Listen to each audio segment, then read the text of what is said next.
Olha eu de novo aqui pra gente falar um pouco sobre o capítulo 312 de Black Clover, que trouxe um pouco mais de desenvolvimento para outros personagens dos Touros Negros que estavam meio esquecidinhos, meio sumidos, né, mas esquecidos pelo Tabata, não por vocês, que sempre falam deles aqui nos comentários.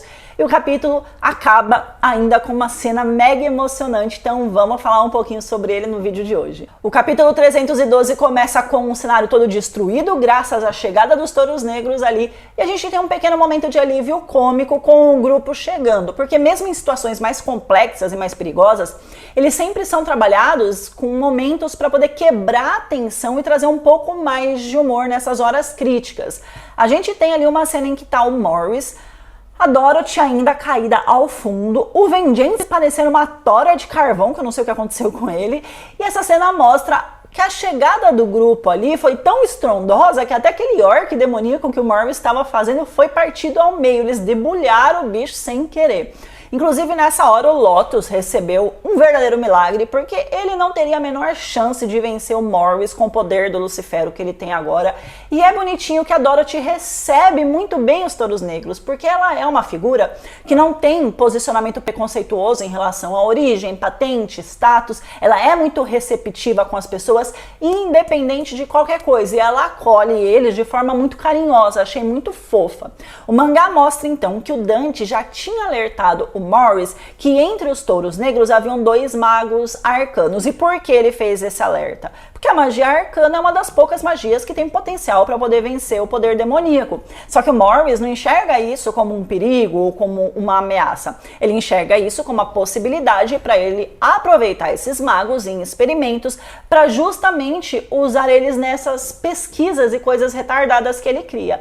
E por que ele quer dissecar, galera? Porque dissecando eles, e o dissecar em Black Clover vai muito além de abrir o corpo e ver os órgãos, né? Aqui o dissecamento permite o estudo das estruturas mágicas deles, e aprendendo isso, ele pode utilizar com a sua magia de reconstrução para fazer Deus sabe-se lá o quê. Então a gente tem o Gauch e a Vanessa ali falando, algo meio gritando, né, indo pra cima do Morris. A Vanessa tá com o Rouge pra poder utilizar ele a favor da equipe, só que com a magia do Morris o Rouge não tem efeito, o que é interessante, já que faz com que o grupo não fique, ou não deveria ficar, né, mega bufado e vencer a batalha tão fácil. Então apesar de você ter ali uma equipe bem estruturada, com magias que se complementam muito bem e magias que podem te dar uma mega vantagem contra o inimigo, você precisa criar uma fraqueza, uma saída para que nada fique tão fácil assim, e aqui a solução foi anular a capacidade da Vanessa de controlar o destino e alterar os eventos ruins que possam acontecer.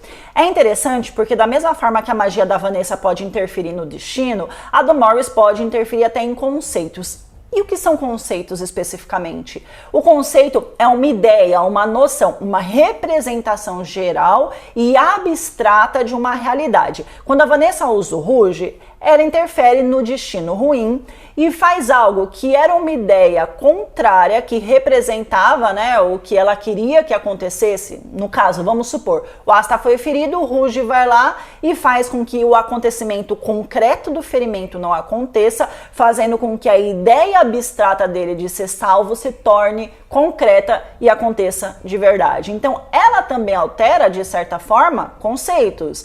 Mas aqui parece que o Morris vai mais fundo do que isso, porque ele consegue alterar até a formação das moléculas. E é o que tudo indica, né, de seres vivos e inanimados, já que ele remodelou todos os andares do submundo e aí ele pode criar ou modificar todas as coisas que ele toca. Por isso, ele precisava que a tríade começasse o advento, a árvore de Clifote chegasse até o submundo, a ponto de ser possível abrir o primeiro portão para que assim ele pudesse tocar na árvore e remodelar tudo que tivesse conectado a ela, como eu expliquei no vídeo passado, né, alterando os conceitos, as coisas abstratas e fazendo elas se tornarem concretas. E o maior indicativo disso é quando ele fala que só dele tocar em algum dos cavaleiros, lá eles vão estar acabados. Porque se ele fizer isso, ele pode transformar a pessoa no que ele quiser, num orc, num pássaro, numa baleia, sei lá, no que a mente doentia dele quiser. E então começam os momentos em que os demais personagens dos Touros Negros vão ter um breve desenvolvimento dos seus poderes, também das suas aptidões de batalha, e que dá para notar também até um pouco de desenvolvimento psicológico, porque a postura deles em batalha começa a mudar mais um pouco também.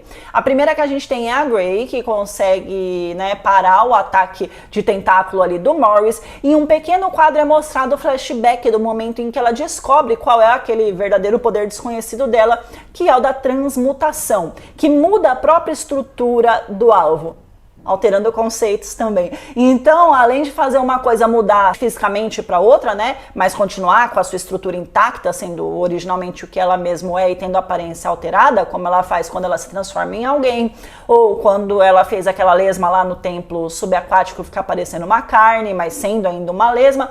Essa magia faz com que uma coisa tenha sua genética alterada. E é isso que ela faz nesse momento com os tentáculos do Morris, transmutando eles em flores, né? Na verdade, eram tentáculos só nessa hora. Se ela só alterasse a forma física, em tese as flores teriam o mesmo impacto sobre eles ali, já que eles não teriam deixado de ser tentáculos, né? Eles só iam se parecer com flores, mas aqui a estrutura molecular foi alterada, livrando eles daquele grande ataque. E ali a gente tem ela enfrentando a insegurança absurda que ela tem, que é gerada por causa de uma infância problemática, em que ela foi maltratada, repreendida, explorada por anos, recebendo o tempo todo críticas da madrasta e das irmãs de que ela era uma pessoa inútil, que a aparência física dela era horrível, e o reforço dessas afirmações sobre ela desde a fase infantil foram tão longas e tão pesadas que gerou uma internalização dessa ideia ruim sobre ela mesma no subconsciente, e que agora, mesmo longe dessas pessoas que reforçavam dia após dia que ela tinha esses aspectos negativos, ela continua com o subconsciente censurando ela, punindo ela. Então, quando ela tá na verdadeira forma física dela, ela se sente inferior, inadequada, inútil, igual ela ouviu o tempo inteiro que ela era. O medo dela, na verdade, não é de que as pessoas critiquem ela como ela foi criticada no passado, mas que as pessoas comprovem tudo aquilo que a madrasta e as irmãs diziam. E para não ter essa confirmação, ela passou a maior parte da vida dela fisicamente como outra pessoa. Então, para ela ser ela mesma, aquela que é inútil, feia, fraca, é tão difícil que ela não tem estrutura psicológica para enfrentar essa visão negativa que foi reforçada sobre ela o tempo todo. Essa infância dela levou ela a ter um possível transtorno de ansiedade social, que faz ela ter um medo absurdo quando ela está em situações que envolvem qualquer tipo de interação social e principalmente situações em que ela possa acabar vindo a ser avaliada por outras pessoas. Por isso, ela age dessa maneira ali no momento em que ela está sendo exposta e usando a nova magia dela, né? Ela está diante de um grupo que, apesar de ser o grupo que ela convive há bastante tempo, também possam fazer com que ela se sinta intimidada. Ela está na verdadeira forma física dela, a forma essa que ela cresceu ouvindo que era horrível e que fez com que ela acreditasse que todo mundo acharia isso dela, ou que se importaria com a forma física dela, né? E ela tem uma crise de ansiedade nesse momento. Ela entra em desespero e o Gauch repreende ela, usa a Brigada Espelhada para criar vários clones dela para que todos possam dar conta de transmutar os múltiplos ataques do Morris contra eles, e dá muito certo. Óbvio que isso não causou dano ao Morris, né? Nem era essa a intenção, porque a forma como a magia foi usada foi defensiva, mas é um bom atributo para a gente ter uma luta em equipe. Então a gente tem a confirmação de que o Morris realmente é mais do que só o garoto de recados do Lucifero. Ele realmente tem um pacto com o demônio que pertencia ao Dante, e o pacto ali foi feito por iniciativa do Lucifero, porque ele fala que ele foi escolhido pelo capeta. Então, diferente dos outros possuídos que precisavam vencer o demônio, né, para que esses demônios se submetessem a eles, o Lucifero escolheu o Morris. Ele então usa o poder da gravidade do Lucifero contra os touros negros, a mesma magia que fez o Jack lamber o chão, inclusive, e a gente tem agora a ascensão de outras duas figuras. Uma que vocês queriam muito ver na batalha e outra que eu estava curiosa para saber como estava ali, que são o Gordon e o Henry. O Gordon tinha ficado na casa dos pais dele, enquanto uma parte da equipe foi para Hurt, e lá ele ficou 6 meses aprendendo com o pai a usar a magia de maldição dele para poder curar as pessoas que sofrem com modificações. E o Henry, que é um amaldiçoado, foi amaldiçoado logo que ele nasceu, agora pode, com a ajuda do Gordon, usar a maldição como uma bênção na vida dele. Que poético que isso ficou, né? E faz muito sentido aqui o Gordon usar a magia de maldição de veneno dele para curar uma maldição. Na vida real, quando uma pessoa é picada por uma cobra ou por uma aranha venenosa, o princípio ativo do remédio usado é derivado do próprio veneno do bicho para poder curar. E fora outros remédios também que estão sendo criados aí a partir de venenos, né? Que nem o veneno da jararaca, que foi usado, é usado no Brasil para poder criar o captopril, que é o remédio mais usado para pressão arterial, ou então o veneno de aranha-armadeira, que é usado para fazer um remédio que é 10 vezes mais eficaz que a morfina no tratamento da dor e que causa menos efeitos colaterais. E também está sendo até pesquisado aí o veneno da aranha-armadeira para ser usado na criação de um remédio de disfunção erétil. Olha que informação relevante eu trouxe para vocês hoje, hein?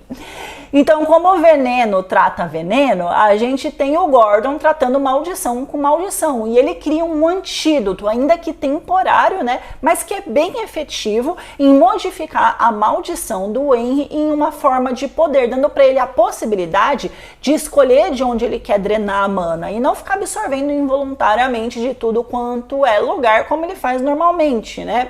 Isso pode ser interessante até se o Gordon conseguir criar um remédio definitivo que permita ele continuar, né, com a maldição, mas com o poder de viver sobre essa condição de escolher de onde drenar a mana, porque assim ele não ia precisar estar o tempo todo com o Gordon do lado, que precisa necessariamente estar com a magia ativa ali para o Henry poder ser beneficiado. E como tinha muita mana por todo o ambiente ali, muita mana forte, muito forte inclusive, que era a magia do Lucifero, usando a magia de gravidade por todo o ambiente, o Henry drenou ela toda, permitindo que todo mundo ali ficasse livre e pudesse se movimentar, redirecionando esse poder direto na cara do Morris e fazendo ele provar do próprio veneno. O trocadilho é literal nesse capítulo aqui. Eu acho que o Morris ele não entendeu bem o que aconteceu, porque ele fica em choque com o fato dele ter levado um atropelo e fala que ele deveria ser o mais forte ali. Mas ele realmente é. Tudo o que ele experimentou nesse golpe foi a própria força do demônio dele, que estava espalhada por todo o ambiente e redirecionada para cima dele. Por isso ele toma esse sacode. Se o Henry sugou toda a mana do Lucifero que estava no ambiente agindo, o que é absurdamente forte, e redirecionou para cima do Morris, é plausível que ele tome um atropelo do próprio poder dele. Concordam comigo?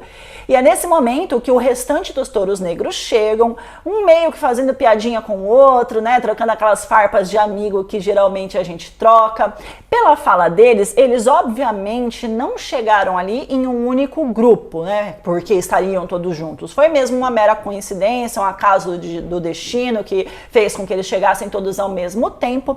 E eles chegaram no melhor momento, porque o Morris mal teve tempo de pensar. E aí ele levou o atropelo do próprio poder dele e o restante já chegou sentando a sarrafada de soco na cara dele. E que eu também acho plausível. Olha como eu tô culta hoje.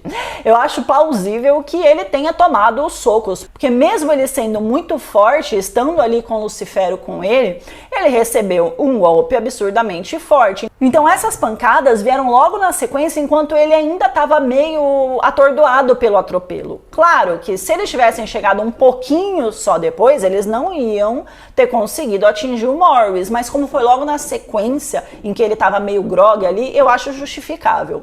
Então o último quadro, a gente tem uma imagem que faz uma referência clara àquele último quadro do capítulo 218, em que o Yami chegou com os touros negros para poder salvar o Asta da condenação de ter sido acusado de traição contra o reino. Naquela ocasião, o Yami chegou liderando a equipe e aqui a gente tem o Asta à frente deles. E sim, o pau vai torar, porque agora a gente vai ter um leque de possibilidades para o Tabata trabalhar, o trabalho em equipe, coisa que ele faz absurdamente bem na obra, e que esse capítulo fez muito bem também, né? Com o Gauch sendo suporte para amplificar o poder da Grey, o Gordon para transformar a maldição do Henry tem poder, que inclusive, né, falando em transformar, esse capítulo foi todo construído em cima de estruturas de transformação, né? Como Morris tem a capacidade de transformar as coisas, alterando seus conceitos, reconstruir as suas estruturas da forma que ele quiser, o Tabata enfatizou magias com o mesmo princípio contra ele aqui. A Grey com a transmutação, o Gordon também usando o poder dele para transformar a maldição. Então é bem legal ver que ele trabalhou os conceitos de poder do Morris contra ele mesmo através da Grey, do Gordon, da Vanessa, apesar, né, do poder da Vanessa ter ficado inutilizado ali, mas são todos os mesmos conceitos. Talvez você deva estar se perguntando cadê o Nat nessa cena final aí, já que ele não aparece ali. Mas é provável que ele esteja entrando ainda nessa sala, já que o foco aqui era mostrar que a atitude dos cavaleiros em relação ao Yami era muito além de uma obrigação como cavaleiro mágico em salvar alguém ou então uma luta contra o mal. Eles estão ali por sentimentos, já que eles se consideram uma família e o Yami é uma espécie de pai para eles. O Nat declaradamente odeia o Yami, pelo menos da boca para fora, porque no fundo, por mais que ele se negue, o Yami nunca deixou de ser o amigo dele que conviveu com ele por um tempo tocando terror em Clover. Acontece que o Nat se sentiu traído pelo Yami, né, pela mudança de postura dele, e ele não sabe lidar muito bem com isso, com esse sentimento. Por isso ele sempre age assim, declarando que o Yami é um inútil, que odeia ele, coisa e tal. Então é por isso que ele não tá ali, porque ele está com as pessoas que amam declaradamente o Yami. É claro que as coisas não vão ficar só por isso mesmo. O Morris não vai ser tão facilmente vencido pelos touros negros como tá parecendo que vai ser. Não porque o Morris seja forte, mas porque a magia de reconstrução dele, né, é apelona e permite que ele crie até vários orcs demoníacos para poder lutar, mas não tem como ele ser vencido tão facilmente, basicamente porque ele tem o demônio mais forte do submundo com ele. Então é claro que a gente teve toda aquela melhora, né, antes do caos, sabe? O Tabata dá um fio de esperança pra gente achar que a união dos cavaleiros ali vai poder superar ele fácil. Só que no próximo capítulo, o Morris vem com alguma coisa cabulosa, né, que vai acabar subjugando todos eles. Eu acho que é possível que no próximo capítulo o segundo portão se abra, porque ele já estava mesmo prestes a se abrir, e a saída do Lucifero seja a grande batalha para poder salvar a vida dos capitães, porque vai ser um momento em que o Lieb vai ter a oportunidade de lutar contra o Lucifero e ter a vingança dele, né, pelo que Lucifero fez com ele. Então pode anotar aí que isso vai acontecer e a gente vai ter esse encontro e essa batalha do Lucifero contra o Lieb junto do Asta ali, somando poder para eles ficarem mais fortes. E pode ser que quando o Lucifero sair, ele mate o Morris, porque ele não vai mais precisar da ajuda de um humano mesmo. E não é porque o humano foi hospedeiro do demônio que o demônio vai criar empatia por ele. A Megícula não estava nem aí em matar a Vânica para conseguir concluir a maldição dela e sair do submundo. E se o Zeno e o Dante tivessem vivos, certeza que o demônio deles ia matar eles assim que eles saíssem de lá do inferno. Então, daqui para frente, a gente vai ter toda aquela batalha em conjunto, muito bem trabalhada, que o Tabata sempre faz. A gente vai ter a Secre ali, que provavelmente vai tentar selar o Morris e o Lucifero. O Zora, que vai usar, né, as magias de armadilha dele para tentar pegar o capeta de surpresa, ou até usar a magia dele para poder mudar o curso de algum poder e causar um ataque sem o Morris esperar. Tem o Lucky, que agora tem uma velocidade muito absurda e que provavelmente vão ser esses que de fato vão se juntar nessa batalha, já que a Noelle gastou muita energia contra a Megícula, o Magna ficou 100% esgotado, né, contra o Dante.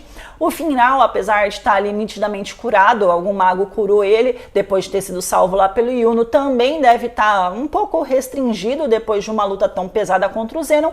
E o Asta, que vai se juntar, esse sim vai se juntar, que já deve estar prestes ali a poder fazer a sua fusão novamente junto com o Lieb. E como o Vengeance tá ali, bem ali, eu ainda arrisco dizer que o Yuno também vai se juntar nessa batalha para lutar ao lado do Asta, para eles salvarem os seus capitães, e se isso acontecer, eles vão formar de novo a mesma dupla tão foda, tão sincronizada que eles formaram lá no arco dos Elfos. Então vamos esperar o capítulo 313, porque a gente também tem a Dorothy ali, que eu tenho certeza que tem algo que ela ainda vai usar contra o Morris, para poder ter o desenvolvimento dela e contar um pouco do passado também. Então semana que vem eu volto, não esquece de deixar o seu like aqui nesse vídeo, seus comentários aí, as suas teorias, e a gente se vê no próximo. Beijos. Tchau.